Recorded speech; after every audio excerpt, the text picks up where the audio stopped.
কেমন ঘুরে দাঁড়াও, চলে থাকো চলে থাকো।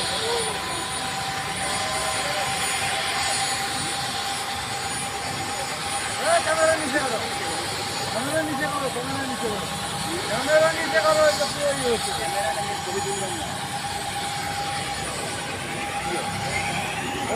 ক্যামেরা নেই, কি হয় ছবি তুললে কি হয়? আধার লোকে করতেছে কেন? এখন যাবে উড়িয়া, ওরা যা সিকিউরিটি দেখে নিতে।